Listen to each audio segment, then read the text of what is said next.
Je suis Myriam Fèvre et j'ai deux fonctions dans la direction des musées. C'est coordinatrice du récollement et de l'inventaire et en même temps j'ai une responsabilité de collection au cabinet d'art graphique. Le récollement, c'est l'inventaire de l'inventaire en fait, on peut le dire comme ça. Derrière ce mot, c'est vrai, assez peu significatif, se cache une obligation de tous les musées de France. Ça consiste à vérifier sur pièce, c'est-à-dire en réserve ou en salle sur les objets, la présence de tous les biens inscrits à l'inventaire, mais également leur localisation, est-ce qu'ils sont bien là où on pense qu'ils sont, le marquage, puisque tous les objets inventoriés sont marqués, également la conformité de ce qui est inscrit à l'inventaire avec la réalité de l'objet, et puis enfin l'état, dans quel état il se trouve. Elle a un éclat.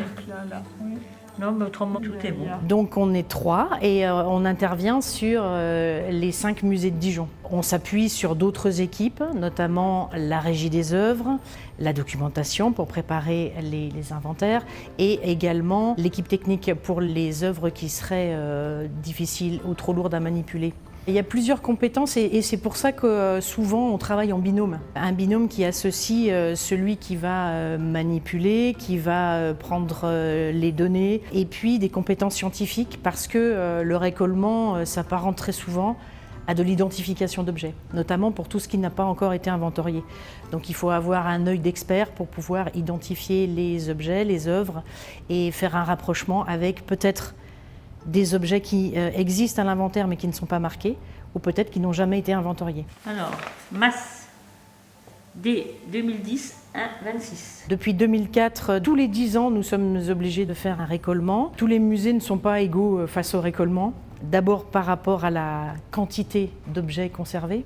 Certains musées, ça c'est valable dans toute la France, comme les musées archéologiques ou les musées d'histoire naturelle, ont un inventaire qui compte des milliers et des milliers d'objets. Et la deuxième inégalité, c'est l'inventaire. Est-ce qu'il est bien tenu depuis le début? Est-ce que tous les objets sont inventoriés?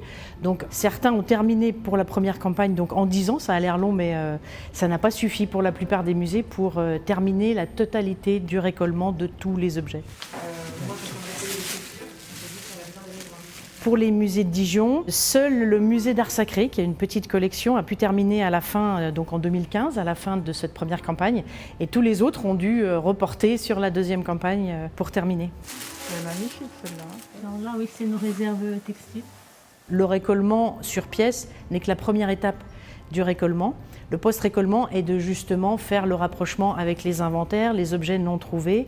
Et quand ça concerne les 140 000 objets, par exemple au musée des Beaux-Arts, qui sont estimés, ça donne beaucoup de pistes de recherche. C'est l'intérêt du récollement puisque on n'a pas toujours tous les éléments quand on est en réserve. Par contre, on a un travail de recherche après. Quand en plus on a terminé la première campagne, il faut commencer la deuxième. Donc c'est une opération incessante. Et la deuxième campagne est normalement un peu plus simple puisqu'on a pu établir la liste de toutes les problématiques et essayer de les régler.